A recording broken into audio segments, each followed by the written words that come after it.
एक केमिस्ट अपने क्लिनिक में एक गैंगस्टर का चेहरा बदल रहा होता है। ये गैंगस्टर पहले चाइनीज माफिया के लिए चोरी करता है, फिर उन्हें धोखा देकर सोना लेकर भाग जाता है। अब उसके पीछे पुलिस भी है और माफिया भी। बचने के लिए वो अपने अंकल के पास जाता है जो उसे पहचान बदलने की सलाह देते हैं। बिना आधुनिक साधनों के उसका चेहरा दर्दनाक तरीके से बदल दिया जाता है और उसे नई पहचान मिल जाती है। उधर माफिया का खतरनाक आदमी ड्रैगन ली उसकी तलाश में निकलता है। खोजते खोजते वो केमिस्ट की दुकान तक पहुंच जाता है जहां उसके लोग सब तहस नहस कर देते हैं और केमिस्ट को टॉर्चर करते हैं। सोना तो मिल जाता है लेकिन गैंगस्टर नहीं। अंकल पहले ही उसे छिपने को कह चुके होते हैं, लेकिन अंकल को उस हालत में देखकर वो खुद सामने आ जाता है। फिर शुरू होती है सीधी भिड़ंत। ली उसे बुरी तरह पीटता है और एक नुकीली हड्डी उसके पेट में घुसा देता है। दर्द इतना होता है कि कोई भी हार मान जाए, लेकिन वो नहीं रुकता। आखिरी सांस तक लड़ने की जिद उसके अंदर अभी भी जिंदा होती है। ली उसे उठाकर जमीन पर पटकता है और गोली मारने ही वाला होता है कि तभी अचानक उसके अंकल पीछे से उसकी नसों में सुइयां चुभा देते हैं। कुछ पल के लिए ली का शरीर सुन्न पड़ जाता है। बस यही मौका था। गैंगस्टर पूरी ताकत से उस पर टूट पड़ता है, उसे लगातार मारता है, लेकिन ली भी कम नहीं था। वो कांच की बोतल उठाकर उसके पैर में घुसा देता है। अब हालत और भी खराब हो जाती है। अब वो ठीक से खड़ा भी नहीं हो पा रहा, इसलिए आखिरी ताकत जुटाकर वो एक जोरदार पंच मारता है, इतना जोरदार कि ली कई फीट दूर जा गिरता है। वो तुरंत अपने अंकल के पास भागता है। उन्हें देखकर साफ समझ आता है कि हालत बहुत खराब है। वो उनकी मदद करने ही वाला होता है कि तभी ली आखिरी चाल चलता है। एक ग्रेनेड उनकी तरफ फेंक देता है। अगले ही पल जोरदार धमाका होता है। ली को लगता है कि अब सब खत्म हो चुका है, इसलिए पुलिस के आने से पहले वो वहाँ से भाग जाता है। लेकिन कहानी यहीं खत्म नहीं होती। धुएं के बीच हम देखते हैं कि वो गैंगस्टर अभी भी जिंदा है। असल में उसके अंकल ने ग्रेनेड पर खुद कूदकर उसकी जान बचा ली थी। उन्होंने अपनी जिंदगी देकर उसे एक और मौका दिया। वो उन्हें उस हालत में छोड़कर जाना नहीं चाहता, लेकिन आखिरी सांसों में उनके अंकल सिर्फ एक बात कहते हैं, यहाँ से दूर चले जाओ और एक नई जिंदगी शुरू करो। इस बार वो उनकी बात मान लेता है और बिना पीछे देखे वहाँ से चला जाता है। थोड़ी ही देर बाद एक लड़की उसे वहाँ से जाते हुए देख लेती है और तुरंत पुलिस को खबर कर देती है। पुलिस उसे ढूंढने की पूरी कोशिश करती है, लेकिन अब वो वही इंसान नहीं रहा। नया चेहरा, नया नाम, नई पहचान। वो उनकी पकड़ से हमेशा के लिए बाहर हो चुका था। समय बीतता है, एक दो नहीं पूरे 15 साल गुजर जाते हैं और फिर हम उसे दोबारा देखते हैं। अब वो कोई गैंगस्टर नहीं बल्कि एक शांत जिंदगी जीने वाला इंसान बन चुका है। एक शेफ जो बस अच्छा खाना बनाता है और अपनी दुनिया में रहता है। लोग उसे अंकल चैन के नाम से जानते हैं और किसी को भी अंदाजा नहीं कि उसके अतीत में कितना खून, कितना दर्द और कितनी बड़ी कहानी छुपी हुई है। इतना सब होने के बाद भी चैन ने उस सोने को कभी हाथ तक नहीं लगाया। करोड़ों की दौलत उसके पास पड़ी रही, लेकिन उसने उसे छुपा कर रख दिया और खुद एक आम इंसान की तरह जिंदगी जीने लगा। नहीं, एक दिन वो अपने रेस्टोरेंट में काम कर रहा होता है कि तभी उसकी बिजनेस पार्टनर मीना बाहर कुछ अजीब देखती है। कुछ लड़के एक लड़की को घेर कर खड़े होते हैं और चुपके से उसकी ड्रिंक में कुछ मिला देते हैं। मीना ये सब देख लेती है और तुरंत उन्हें रोकने की कोशिश करती है, लेकिन वो लड़के उल्टा उसे ही धमकाने लगते हैं। तू जानती नहीं हमारा बॉस कौन है। चैन ये सब देख रहा होता है। अगर वो चाहता तो एक पल में उन सब का खेल खत्म कर सकता था, लेकिन वो खुद को रोक लेता है। बस चुपचाप बात संभालने की कोशिश करता है ताकि मामला यहीं खत्म हो जाए। तभी एक पुलिस वाला वहाँ आ जाता है। पहली नजर में लगता है कि अब सब ठीक हो जाएगा, लेकिन मामला उल्टा निकलता है। मीना उसे सब कुछ बताती है, लेकिन वो सीधा सबूत मांगता है और बिना कुछ सोचे वही ड्रिंक नीचे गिरा देता है। उसी पल साफ हो जाता है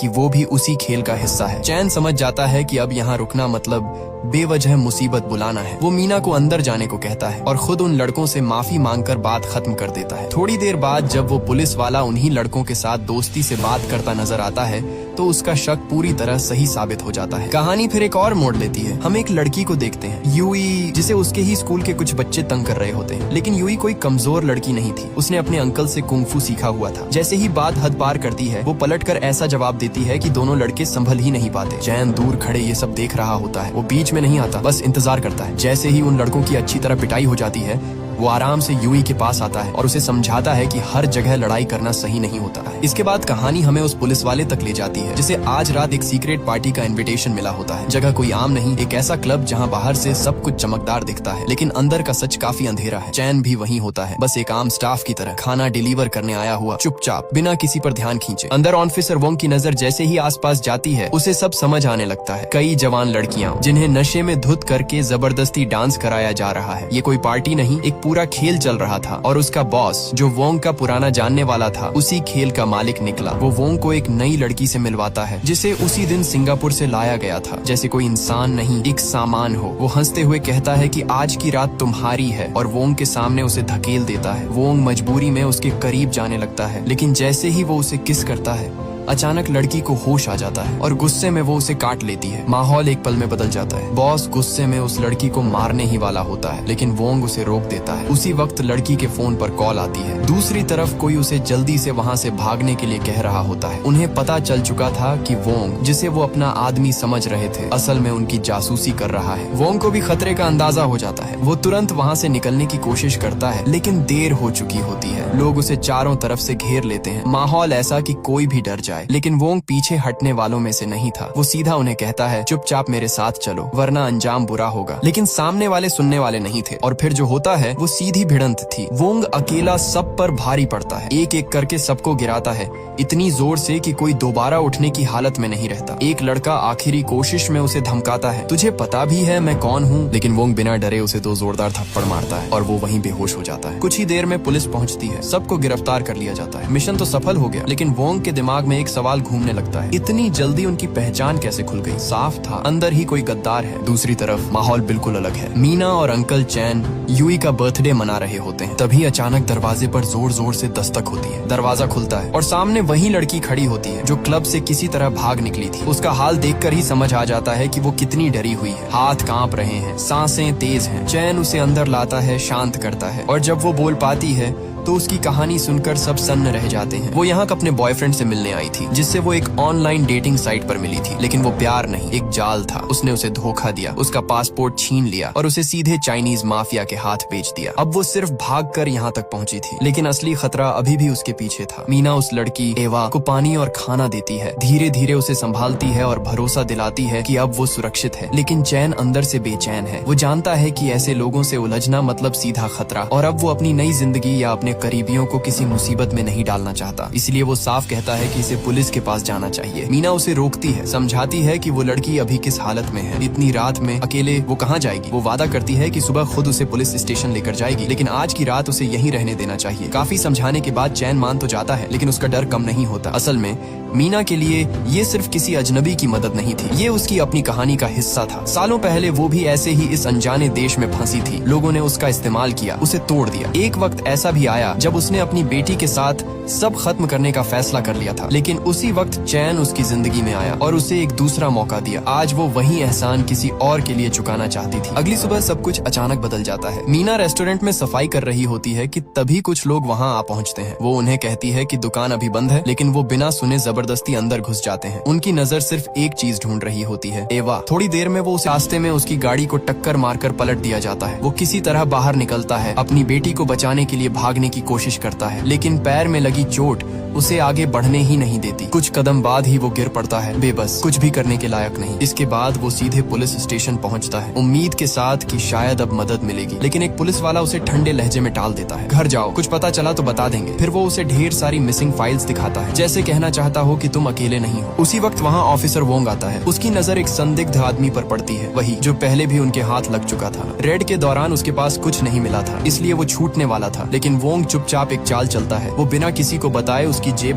डाल देता है और फिर बाकी पुलिस वालों से उसकी तलाशी लेने को कहता है। अब खेल पलटने वाला था और वोंग इस बार किसी भी कीमत पर सच बाहर निकालना चाहता था। वो उन फाइलों को ध्यान से देख ही रहा होता है कि अचानक उसकी नजर 2 चेहरों पर टिक जाती है, एक यूई और दूसरी वही लड़की जिसे उसने पिछली रात क्लब में देखा था।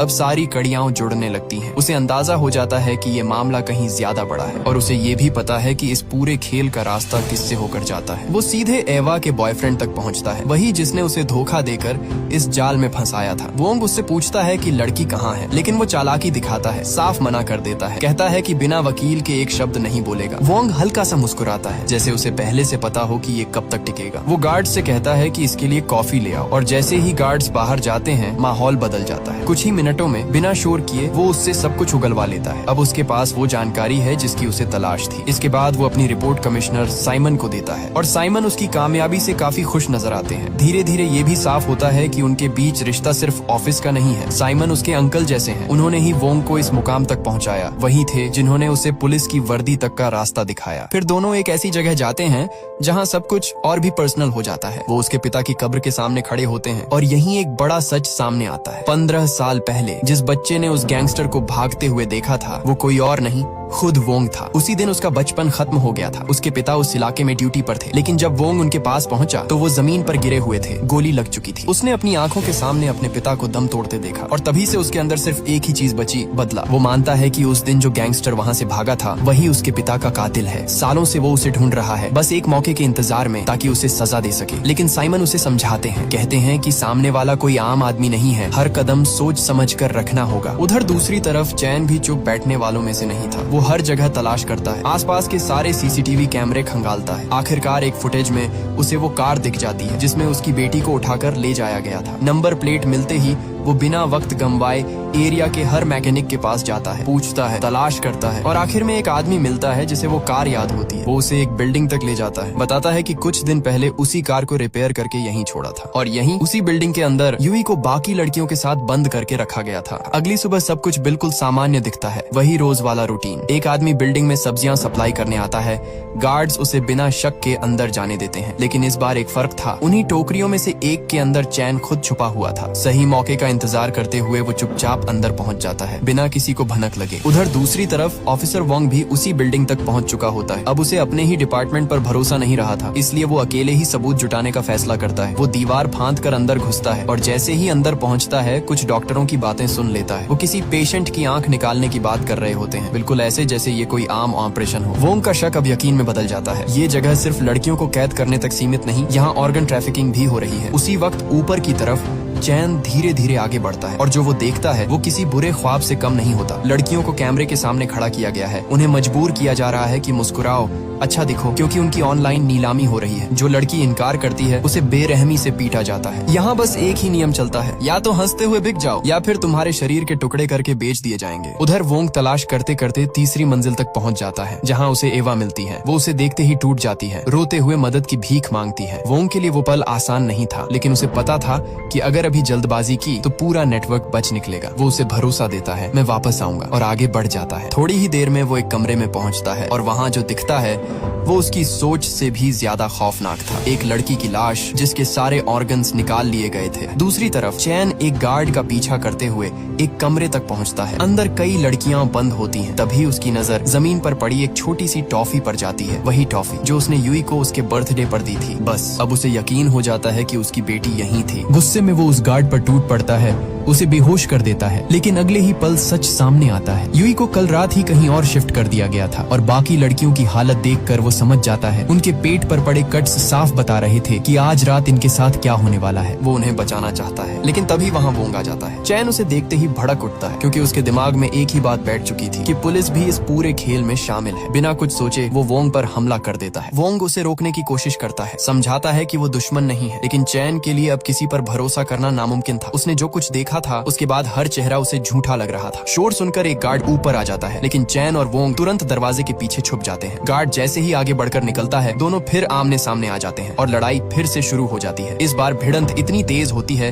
कि पास रखी एक अलमारी गिर जाती है और बस यही आवाज सबको अलर्ट कर देती है। नीचे बैठे हैंडलर को समझ आ जाता है कि ऊपर कुछ गड़बड़ है। वो तुरंत सारे गार्ड्स को थर्ड फ्लोर पर भेज देता है, लेकिन तब तक चैन और वोंग के बीच की गलतफहमी साफ हो चुकी होती है। अब दोनों एक दूसरे के खिलाफ नहीं, साथ खड़े होते हैं और फिर शुरू होती है असली लड़ाई। चारों तरफ से गार्ड्स टूट पड़ते हैं, लाठी डंडे हथियार जो भी हाथ में है लेकर, लेकिन वोंग एक एक को गिराता चला जाता है, जैसे उसे रुकना आता ही नहीं। जो उसके हाथ से बचते हैं उन्हें चैन खत्म कर देता है। दोनों मिलकर हर आने वाले को रोकते हैं, लेकिन गार्ड्स की तादाद बढ़ती ही जा रही थी। हालात ऐसे हो जाते हैं कि संभालना मुश्किल लगने लगता है। तभी चैन 15 साल बाद एक बार फिर अपनी पूरी ताकत लगाता है, एक जबरदस्त वार, और सामने खड़े कई लोग एक साथ जमीन पर गिर जाते हैं। वोंग कुछ पल के लिए रुक जाता है। एक मामूली शेफ में इतनी ताकत, उसे यकीन ही नहीं होता। लेकिन तभी उसकी नजर चैन के पैर पर पड़ती है, वही पुरानी चोट, वही निशान, और अचानक सब कुछ जुड़ जाता है। उसे याद आता है 15 साल पहले जिस आदमी ने उसके पिता को मारकर भागा था, उसके पैर में भी ऐसी ही चोट थी। अब उसे समझ आ जाता है चैन ही वो आदमी है। लेकिन ये सच जानने के बाद भी वो कुछ नहीं करता, क्योंकि अभी वक्त बदले का नहीं, मिशन का था। वोंग तुरंत बैकअप बुलाता है। बाहर से उसका आदमी दीवार तोड़कर अंदर घुसता है और उसी मौके का फायदा उठाकर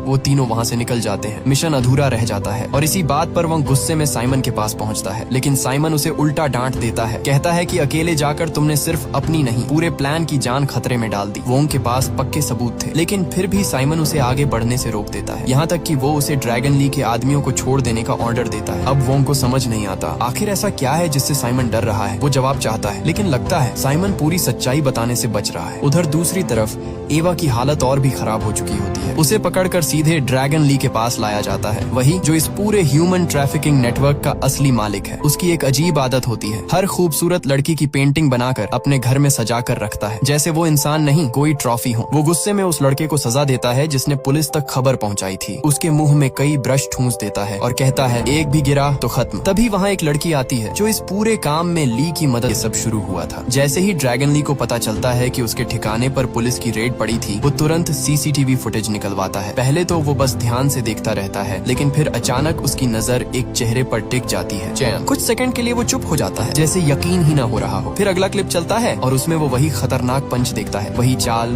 वही ताकत, और उसी पल उसका दिमाग 15 साल पीछे चला जाता है। वो दिन जब चैन ने उसे इसी वार से जमीन पर गिरा दिया था। अब कोई शक नहीं बचता, उसका पुराना दुश्मन वापस आ चुका था। अगले ही दिन जब चैन घर लौटता है तो सामने का नजारा देखकर उसके पैरों तले जमीन खिसक जाती है। ड्रैगन ली के लोग उसके घर पर पहले से मौजूद होते हैं और मीना उनके कब्जे में होती है। वो कुछ समझ पाता उससे पहले ही रीटा उसके पैरों में गोली मार देती है। चैन गिर पड़ता है और वो लोग सीधे उससे सोने के बारे में पूछने लगते हैं। उधर वोंग भी उसे ढूंढते ढूंढते उसके रेस्टोरेंट तक पहुंच चुका होता है, लेकिन देर हो चुकी थी। वो देखता है कि दुश्मन पहले ही हमला कर चुके हैं। बिना वक्त गंवाए वो अंदर घुसता है और जो सामने आता है वो सीधी गोलीबारी में बदल जाता है। चारों तरफ गोलियों की आवाज गूंजने लगती है। चैन किसी तरह उठकर मीना तक पहुंचने की कोशिश करता है, लेकिन जब वो उसके पास पहुंचता है तो सब खत्म हो चुका होता है। गोली लगने की वजह से मीना उसकी आंखों के सामने दम तोड़ देती है। वो पल चैन को अंदर से तोड़ देता है। उधर वोंग बाकी लोगों का पीछा करता है, लेकिन वो सब भाग निकलते हैं। वापस आकर वो चैन को संभालने की कोशिश करता है और कहता है कि उसे पुलिस स्टेशन चलना होगा, लेकिन चैन अब सुनने की हालत में नहीं था। दर्द, गुस्सा, पछतावा सब एक साथ फूट पड़ता है। उसे लगता है कि अगर वोंग वहाँ नहीं आता तो शायद मीना अभी जिंदा होती, और इसी गुस्से में वो वोंग पर हमला कर देता है। दोनों के बीच जबरदस्त लड़ाई होती है, लेकिन चैन उसे मारता नहीं, बस उसे काबू में करके वहीं बांध देता है और खुद वहाँ से निकल जाता है। वोंग खुद को छुड़ाकर उसे ढूंढने की बहुत कोशिश करता है, लेकिन चैन जैसे हवा में गायब हो चुका होता है। मजबूर होकर वो साइमन को फोन करता है, लेकिन वो किसी जरूरी मीटिंग का बहाना बनाकर कॉल काट देता है। यहीं से शक और गहरा हो जाता है। वोंग बाहर निकलता है और तभी उसकी नजर साइमन पर पड़ती है, जो खुद वहाँ मौजूद होते हैं। अब मामला सीधा नहीं रहा। वोंग चुपचाप उनका पीछा करता है और जो सच सामने आता है वो उसके लिए सबसे बड़ा झटका होता है। ड्रैगन ली तक सारी खबर पहुँचाने वाला कोई और नहीं, उसका अपना अंकल साइमन था। जिस इंसान को वो अपना सहारा मानता था वही गद्दार निकला। वोंग के लिए ये मानना आसान नहीं था, लेकिन साइमन उसे समझाने की कोशिश करता है। वो कहता है कि जो उसने किया वो मजबूरी थी। जब वो इस शहर में आया था तब यहाँ 6 अलग अलग क्रिमिनल गैंग्स का राज था। हर तरफ अराजकता थी। सालों की मेहनत के बाद उसने सबको खत्म कर दिया और अब सिर्फ एक बचा है, ड्रैगन ली। लेकिन वोंग को ये बात बिल्कुल गलत लगती है। उसके हिसाब से साइमन ने शहर को बचाया नहीं,